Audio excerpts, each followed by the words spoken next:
Dr. Peter Sear, how lovely to have you on my show. I just devoured your book. It's called Empathic Leadership: Lessons from Elite Sports. And you do indeed have a lot of lessons from a lot of sports. It's a real whirlwind of the world and of so many different sports.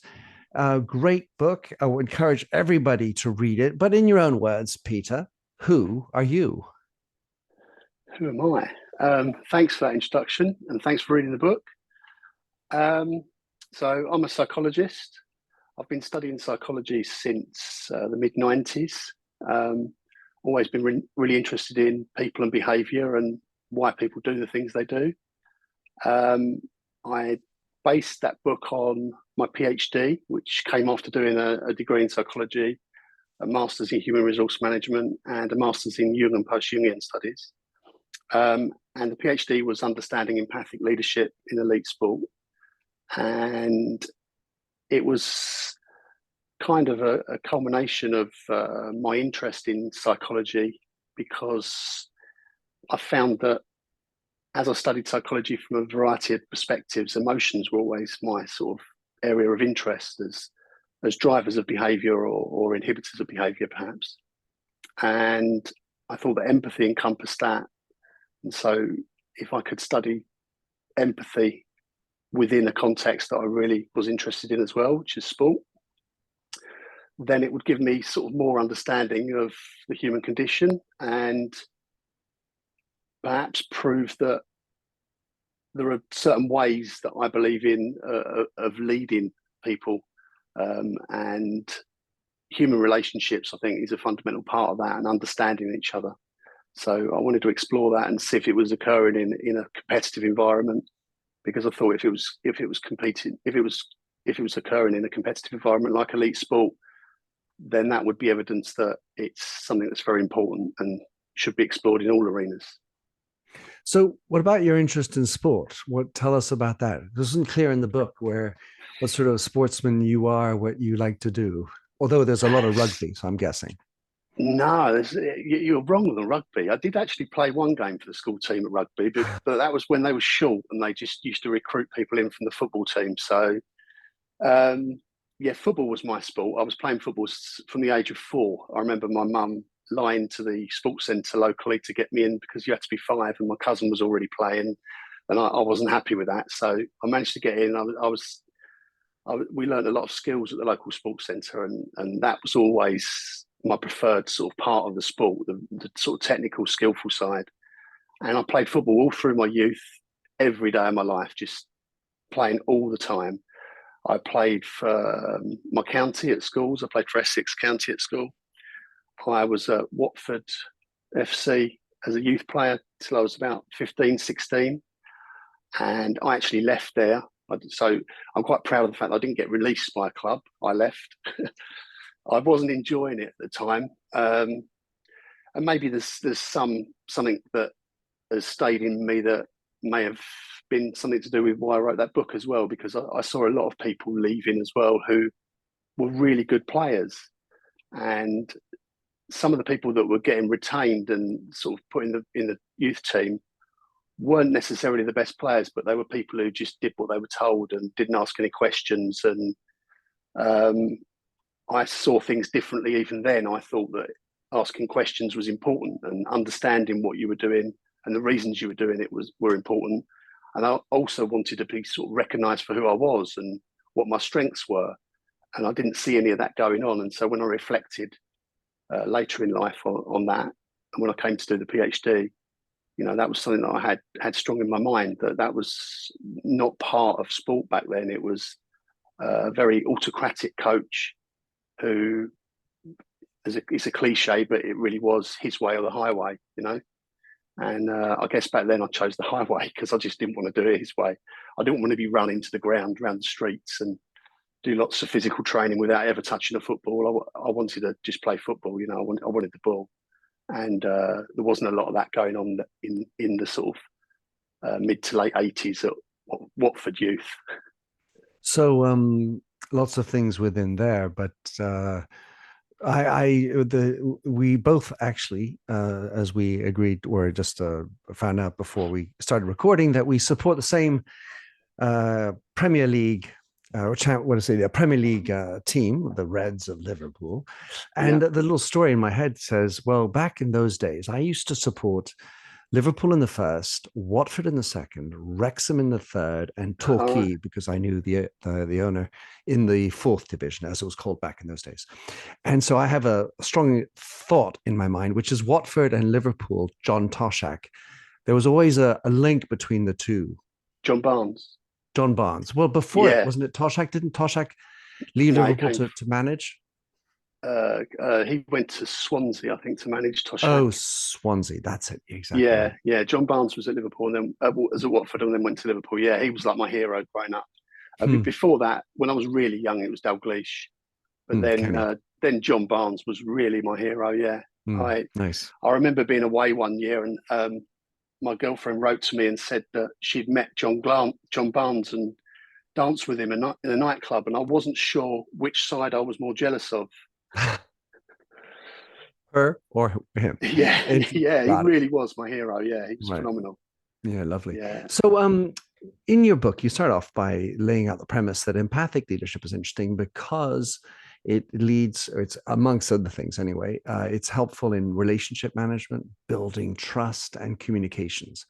So, in this, it's super relevant to business and life, not just in sports. I'm still interested, though, in the nuance between, whereas you mentioned before, this notion of the emotions, because you talk about, the emotional aspect of business. You call it about the emotional cauldron, in fact, of sports. So to what extent it's applicable and not applicable in life? If I start with this idea, you talk about emotions, but the emotional cauldron seem to be a less appropriate term for business. Yeah, I think that sport seems to heighten everything. So if you look at something like transparency compared to business, there's more transparency with sport because the performance is laid out there every week for the customers or fans to watch. It's dissected to death by media pundits, people in the pub. It's the whole business, everyone from top to bottom is analysed. Fans will know who the CEO is, they'll know who the chairman is, they'll know who the coaches are, and every part of their lives is looked at, and even the personal lives of these people and players and everything. So it's a very transparent industry. So I think it tests that more than any other industry could test. The emotional cauldron part is with performance. You've got a sports team will perform once, maybe twice a week, typically sports teams. And so there's that reaction to results is going to have a massive effect to the emotions in the climate at the club. So, if you lose 2 games in a row, the mood in the whole environment is going to be very different to if you're on a strong winning run, and that affects everything. So one of the biggest jobs of the leader, then the head coach, is to turn that round. How do you get these people believing and enjoying their work again? Because we do whatever work we do, whether it's business or football or any sport, we do our best work when we're enjoying ourselves and we feel happy about it. So I think that's become a huge part of, as sports become more intense, if you like, and those reactions to performances and personal performances as well. That's something that the coach has become more pressured to get involved with and concentrate on, because I think it's just understood to be a bigger part of his job now. I was wondering, in how you talk about that, to what extent things have changed in a way that has made empathic leadership more appropriate. So for me, the way I would lead into that contextually would be to say, it's my observation that in sports in particular, we've now brought in so much money into it. It's real commerce. Back in the 80s, Trevor Francis, £1 million, right? Now we're talking about hundreds of millions, Salah or whoever. Yeah. And then there's also the arrival of data. where the not only is everything scrutinized, everything can be tracked. How many passes you made with your left foot in the game, how many passes were accurate, how many you fucked up on, and all that. So the data, which tends to be an unemotional idea, has maybe, with also the addition to the fact that it's a lot of money, the mediatic attention, which has hyper evaluating and analyzing everything, like you were saying, how all of this has contributed to the need, as in it's a reaction to have more empathic leadership. Well, we have seen an enormous increase in the amount of data collection and analysis. And I think the biggest thing missing from that is emotions. They're very difficult to quantify. So that's where I see empathic leadership coming in, is that you can't just have somebody counting things like emotions on the sideline. You can't put it into numbers. So there's lots of programs being developed, software on athletes to be able to sort of judge what sort of level they're playing at and everything. But they usually just focus on all these different statistics, and emotions just doesn't come into it. So there's a massive variable there that's affecting performance that's not recorded. And I think I don't know whether I call it in the book, but I've called it in articles, empathy is us as humans, our greatest form of data collection. It's the most human form of data collection. It's how we've always collected data on other people. It's by observing, getting to know, getting to understand, and then being able to predict. Once we've got that information, we can predict behavior, we can predict performance, we can allocate tasks appropriately. We can use the information that we collect through empathy in just as greater, if not greater, ways than the statistics collected on the sideline by more computer literate people. That was one of the first sentences that raised my eyebrows as I was reading the book, is empathy is knowledge. That was the first that I'd ever come across that specific framing, and this idea of data collection, for sure. But do you know of any good way to measure empathy? I think that's really difficult. There are some sort of scales that are used to measure empathy. They're usually sort of self-reporting, or people who work in businesses have had people who work beneath them rate the leader for empathy. But it's a very difficult thing to quantify. As much as we're talking about knowledge and data, it's not, you can say, well, you got 100 out of 100 in history, no. or 62% of how much he's feeling this. Yeah, it's very difficult. Yeah, I think the biggest thing to measure in that is probably perceived empathy. So by going to the people that are being led or that are in teams in sport, for example, and I think they've got to be the target of this understanding of how empathic the leader is, because they should be feeling that empathy. They should be aware of it. They should be seeing it on a daily basis. Like head coaches, I talked about transparency earlier. It's not just the fan that's watching everything. These athletes watch everything a coach does. So when a head coach is dealing with another athlete, the rest of the squad are not ignoring that situation. If there's a personal problem going on maybe with an athlete and the coach is dealing with it, every other athlete will be keeping an eye on that situation as much as possible. And that information they'll use, they'll think, oh, when so-and-so had that going on, he was really good with him, or she was really good with her. So I know I can go to them with my issue, and that it's not going to come back on me in a negative way. So if a coach has been seen to say to a player, like, I know you're going through this personal situation, a divorce or something like that, I'm not going to drop you from the team. Come to me and talk about anything you need to talk about, and we'll just carry on as normal. Then the next person that comes along who's going through something similar can go to the coach with the confidence that they're not going to react negatively, and they're going to be there to support them. So that sort of observation and that perception of the coach is an empathic guy. He understands, he wants to know what's going on with us and how we feel about it. And that's a perception of empathy. And I think that's really powerful. So I think that the best people to measure it would be the people being led. But I don't know how you quantify it. It's a very difficult thing to do. I mean, you could get them to rate it. That's what the scales do at the moment. You can get just ratings from different people about different leaders. But it's just those everyday experiences, and it's about being empathic the whole time as well. It's no good a coach coming in and saying, "Oh, right, I'm going to be an empathic leader now. I've read this book." However good the book is, it's got to be something that is part of who they are. So it's evident in all of their behaviour. It runs through their blood. So when they're observing how the coach treats other people, whether it might not even be other athletes, it might be the opposition, the respect that they show the opposition, that indicates what sort of person is leading them.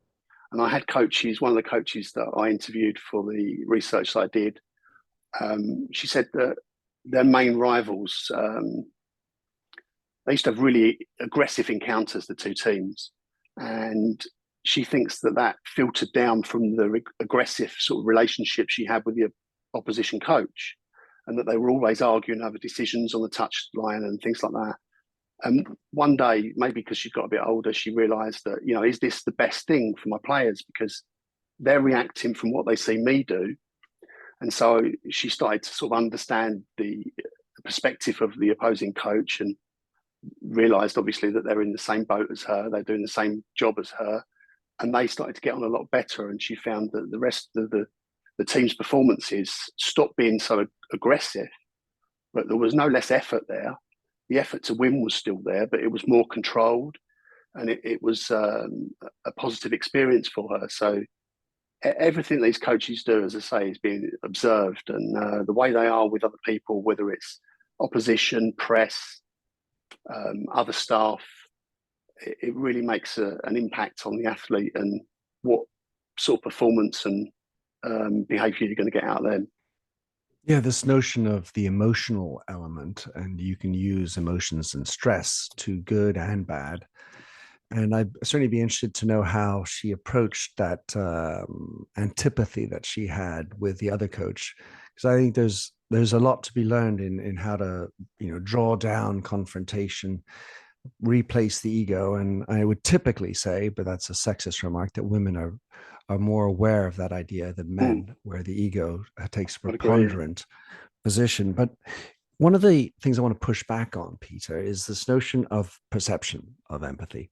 I tend to, in my work, think of emission and reception, but not necessarily emitting anything, because I believe that empathy is merely understanding and doesn't necessarily mean showing the understanding. That's what comes afterwards. So for example, I might see you playing on the pitch, and I see you mentioned, let's say, a divorce or a bad relationship, and I might talk to the other person because that's what I believe is the right empathic action, the action that should follow. But the player might not see it. It may never be revealed. So this notion of perception suggests that there must be an empathic action, but sometimes no action is what's requested, or just listening, which is hard to observe, if you will, because when you're the speaker, you don't realize you're just being listened to almost. You sort of get into your me mode. Yeah, I'd agree with that. Empathy is just about the understanding stage, and the way you react to that understanding is totally up to you. You can be an empathic person who uses that information in a very negative way, a very antisocial way. Indeed, one of the ways in which a head coach can use empathy is to understand the opposition coach, to understand the opposition players, and then use that to strategize against them. So with the perception and not displaying it, I think these things always come out. I mean, you're right. Sometimes the display of behaviour might be entirely absent. So a coach might understand what a player's going through and decide not to act at all. And then your question obviously is alluding to, does the player know that the coach has understood him? But I think there's always going to be a moment where there's some sort of recognition that that understanding has taken place in something they do, and if things like that, there might be things that don't come out ever, but I think there'll always be other examples more to do with the performance side of the game where the coach will understand what's going on, and that's always going to be coming out because the relationship and the communication is dynamic between a coach and a player about what's going on with their performance, whether it's half-time, full-time, or training the following week. There's going to be discussions about performance, and I think empathy will come out in that conversation because it will soon become apparent to the athlete whether the coach really gets them and understands, what motivates them, why they might be feeling a bit down about the way they're playing, or maybe any sort of issue or problem they're having, how the coach reacts to that. So I think there are always opportunities for the athlete to judge whether that coach is being empathic towards them. It feels like we often need to find proxies for empathy, not specific to the word. For example, the consequence of my empathy is a performance. And another element that seems interesting, which is hard for the individual to observe, but as a group, when a coach knows how to speak differently to Peter than to Paul than to Mary, and I shift my communication style, but Peter may not see that I've shifted. All he knows is he's talking to me in the right way, but he might not even consider that as empathy, if you see what I mean, because it's sort of like petting a dog in the right way. Oh, well, he's petting me the right way. That's what I need. That's how it is. If he's not doing that, oh, he pisses me off. He's rubbing my fur the wrong way. Well, and he walks away. But he doesn't necessarily associate the right petting with empathy. Yeah, I'm sure there's very few athletes, in fact, that actually consider the word empathy. In maybe more recently they do because it's become more of a part of the discourse, but I'm sure there are plenty that don't. So I think then it just comes down to a sort of an overall feeling. How does this coach make me feel? I'm sure we've all had, anybody that's been involved in sport have had encounters with coaches that we think, I really like playing for this person. They make me feel good. I enjoy when I turn up each day. I'm glad to be in his presence. And other people that you think, I wouldn't really care if I didn't spend time with this person again. It doesn't make me feel that I want to put in more effort for the team. He's just not noticing me. He's not approachable. That's just the way he makes me feel. So it might not be understood explicitly in the form of empathy, but I think it's understood sort of consciously or even subconsciously in the way somebody makes you feel. And just circling back to another point, you end up showing up, a lot of professionals paid to show up. So as a pundit or a fan, we say, oh, look how much we pay this person. And now that so much money in it, they're being paid, they should show up. But it turns out that it's a great example of just money, not just get, performance. You obviously have some players who are just worth that money, if you will, or at least perception wise, thanks to the television licenses or whatever. But one of the things we can transfer in business is that motivation ultimately isn't through money. It's going to be through doing things, legacy, the relationships, that everything that helps with the empathy. And one of the topics that's of critical importance to me in my work, where I work with a lot of businesses more than sports like you, is this notion of mattering that you bring up in the book, this idea of having a purpose. And so you got two teams, two coaches, and both teams say, well, what are we here for? What's our purpose? And our purpose is to win. And we're going to set a goal of winning the championship or winning this or whatever, beating our rivals in Merseyside. How do you see the word or the notion of purpose and empathy meeting together? And how specifically would that have a role, in other words, beyond just winning in sports? I think that's another thing that the head coach has got to understand about each athlete. What is their personal, unique motivation for being there and for performing in every game? And I think that's an additional pressure that's increased in recent years, because each athlete not only has the team to worry about and their own performance to worry about, but they start to have their own brand to worry about as well. So there'll be athletes out there who are more concerned with their own brand and how that's doing. Maybe Their even their Instagram page. yeah, maybe even earning more money out of their own brand than they are out of playing, from sponsorships, and maybe thinking about their subsequent career once they're finished in the sport, what things are best for that. So I think that's, something extra for coaches to understand these days. But I had an example of that. One coach told me that his team had lost a game, but one of his players had scored a couple of goals and gone straight back home and put it on social media about how wonderful Hat she trick. was. He That scored day. a hat trick, right? Yeah, right. And he had to have a conversation to say, can you not see how this looks to the other players? How are they going to be thinking about you now, and how it sort of just brings the whole squad down to see that sort of behaviour, that you're not there for them, you're there for yourself, and that's it. So I think it's something that's become more and more prevalent for the coach to understand. Yeah.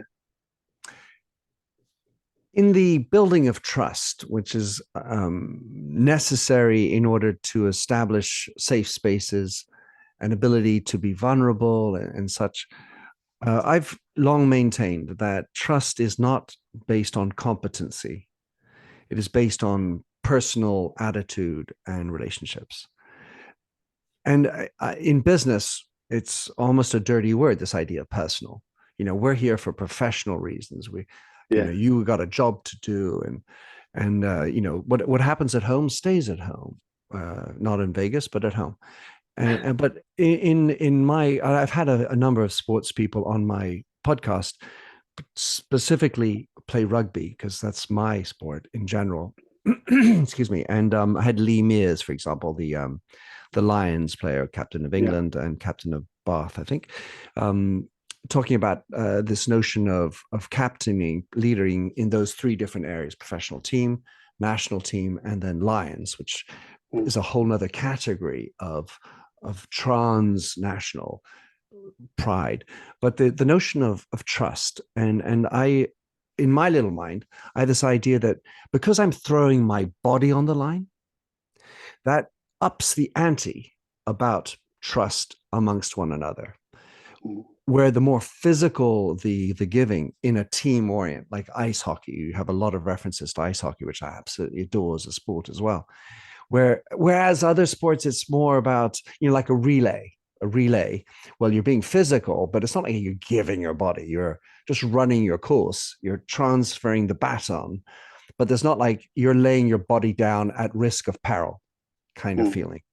I was wondering what you think about that. Yeah, I suppose that is something additional for the athletes to be concerned about. And if they don't feel that, it gives them a bigger reason, I guess, to expect empathy and to be able to perceive empathy, not only in their head coach, but in the team around them. And in my book, I talk about a lot of the work that head coaches do to improve the empathy in teams so that players feel it from each other as well. So you mentioned trust. I think trust and empathy both come from getting to know people better. And that's one of the things the coaches aim to do, is to make sure that each athlete's well introduced to his teammates. And they do certain things like ask for sort of them to share biographical stories about where they came from. Sports a real great testing ground in that, as an industry, it's full of people from different cultures and countries working together. I don't think there's probably few industries that can compete in that way. And so it becomes even more important for these guys to understand the lives that they've had up to that point, the hardships they've gone through, and that gives them an idea of what it means to that athlete to be where they are.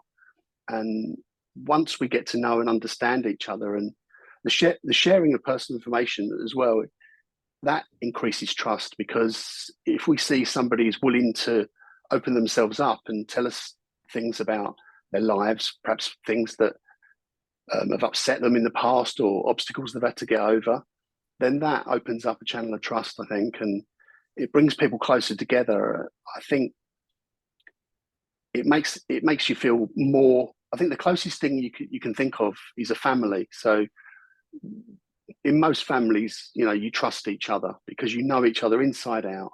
It's not only trust that brings, it's being able to predict behavior and emotions as well. So the greater you know somebody, if you walk into a room with your sibling, for example, and there's a certain atmosphere in that room, you'll know how your sibling is feeling.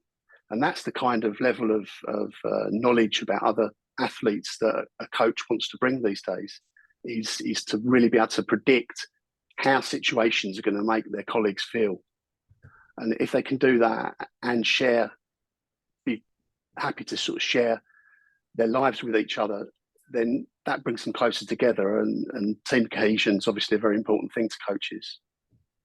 This notion of cultural difference is really interesting. And going back to the interview I had with Lee, there's that multiculturality that you're bound to have in a professional team, because they can come from anywhere, or there are certain national elements. You know, you can only have 4 people from outside or whatever, depending on the sport. But that's multicultural. At the national level, it tends to be less multicultural. I mean, you can come from different places. There's different elements, and then you're flying the flag together. And then he describes the story of being on 2 Lions tours and how one was a flop and one was a success. And he attributed the success, and I want to get it more or less right, Lee, if you're listening, is the captain imposed some time off the pitch, and said, you have this time, and this is time just to get together. You have a budget for beer, and my door is always open. And so this notion of getting to know you, getting to understand, make bridges with you, even if you're Welsh and I'm English, or Scot and Irish, whatever, what will unite you will be that personal bonding. And so that's going to be true in the Lions game, and it's going to be true at the club, a little less so, although in a different way anyway, at the national level, because you all come from the same country at least, but you'll all have different paths to there, surely, and all that. Yeah. So in some sports, lacrosse, for example, in lacrosse, because it's a smaller sport, you know, a number of sort of lacrosse competitors at a youth age, etc., are not as great as something like football, for example. So a lot of the people competing internationally at lacrosse know each other from when they were kids. They've been playing together since then. And the head coach of the lacrosse team told me that is a really important part of his team cohesion, because these guys, they're like family. They've known each other since they were so young that it's like being a family. I had an international rugby coach tell me something similar as well. About he was coaching a smaller international team, and a lot of these guys knew each other. They knew members of the families of other people, you know. So it really brought them closer together. And no matter how long there was between international fixtures, as soon as they got back together again, they were just really tight, like they hadn't been away from each other, because they just, like you say, they had so much in common, and that included relationships. So I think that can have a huge effect, and that closeness is what head coaches of teams with multicultures and multi-nationalities is aiming for, that sort of tight community. And that brings alignment, it brings a lot of things, you know. But more than anything, that understanding of the person that's next to you, fighting with you. And that also crosses to communication that you mentioned earlier, about the coach knowing how to talk to certain players. That is the same for athletes themselves. You know, they see someone might not be having a great game. There'll be different ways through knowing them that they know they should talk to that person to try and get them back in a positive mindset. Makes me think of feedback, which coaches, of course, have to do a lot of. And I recently did a session with about 30 doctors about feedback and the link with empathy in feedback. How is empathy and feedback necessary, or what's the play within the sports field? Feedback from the coaches. I spoke to coaches a lot about this. Firstly, about the mode of feedback. You know, how do we meet when we're giving feedback to individual athletes, for example? Do we do it via text? Do we do it on the phone? Do we do it on Zoom? Do we do it in person? And all of them want to do it in person primarily. If it's possible, they want to be in the room with the person. So when they're giving the feedback, the coach can take knowledge from the reaction to the feedback primarily. So not just by what the athlete says, but how you react, how they react. So they might be reacting by sitting there tapping their foot, which you wouldn't see on a Zoom call, for example. They might be reacting by chewing their fingernails or shaking their head in disagreement at what's being said. But the communication with feedback as well, another thing that the head coaches got across to me was it should be a real dynamic communication. It shouldn't be just, I'm talking to you, I'm giving you feedback. It should be more of a discussion about what's going on. And so there should be some sort of understanding of where that performance was at between the two people, not one person giving their view. And that understanding comes through a more empathic communication. So you can use techniques like asking the other person how they think, by asking the other person what they've heard the coach say. So the coach says to the athlete, from what I've just said, how do you understand how I feel about your performance? Can you, and so almost asking them to repeat back to make sure that, to make sure that it's been understood. And so that's a really important part of feedback. I think each coach gets to learn as well how sort of hard or harsh they can be with feedback with certain athletes, and how others might need a little bit more, you know, confidence boost with their feedback. So it's going to be tailored uniquely, and the more the coach gets to know each individual athlete, the better and more accurately he can tailor that. So as we wind down, I wanted to ask, what are the downsides of empathic leadership? The context within which I put this is that it feels for me that there's a big swing that's happened away from the autocratic coach, the autocratic CEO. And we should do what you want.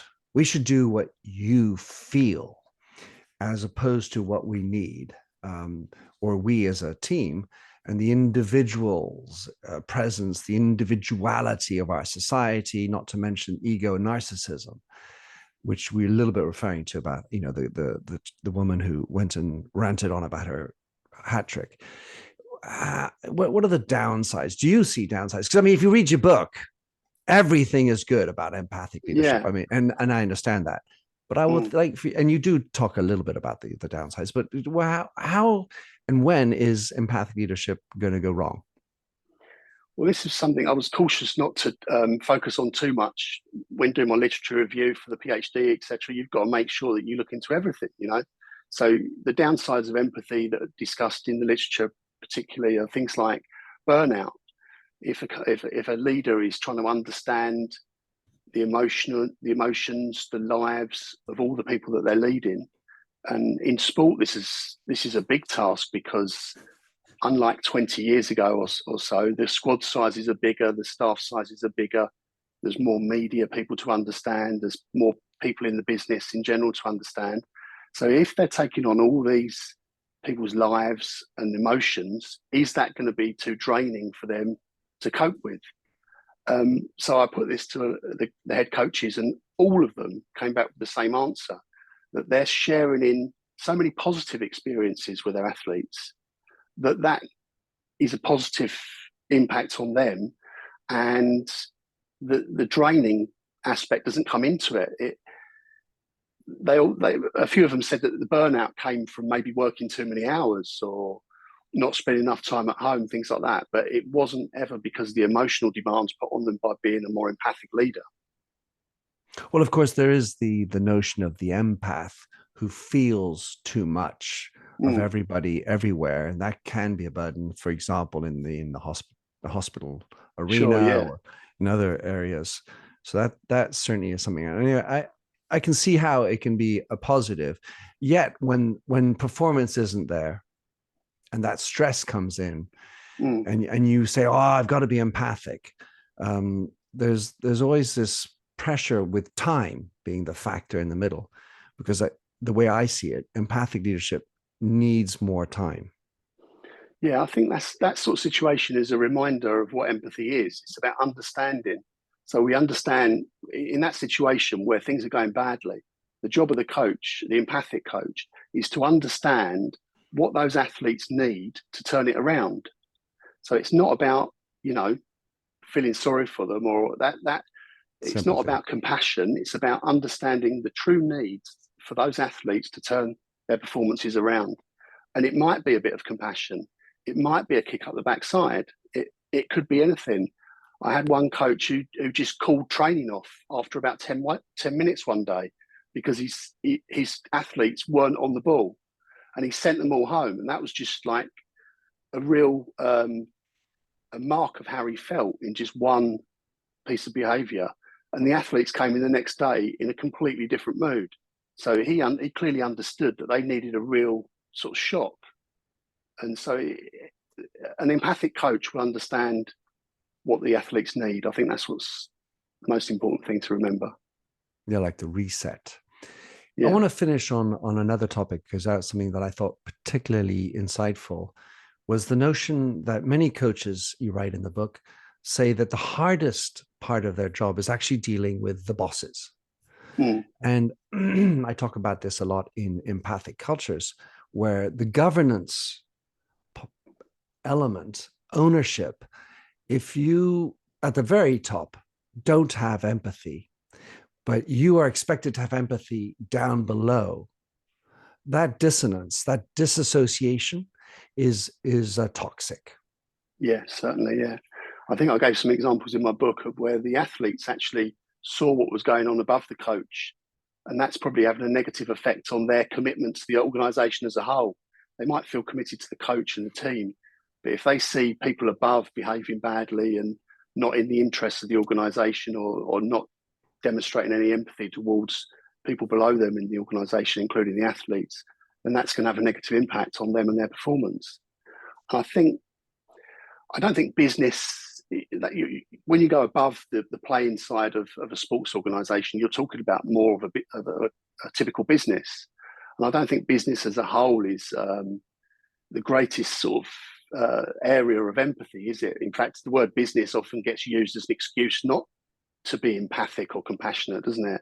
Exactly. Oh, it's business. That's why I've just treated you like a, Don't take this personally, but you're a piece of shit. Exactly. It's business. So that to me says that business has the greatest opportunity with empathy. There's the biggest gap there of anything, of any industry. If people are working in business like that and treating people like numbers rather than human beings, then that presents the greatest area of potential, I think.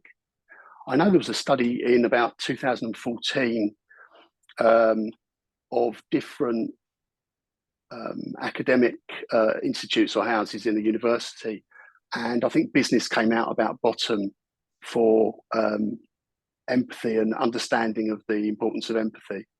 I think economics, out of all the business schools, were the worst. Huh. Well, that's an indictment. Folks from my business school, INSEAD. Yeah.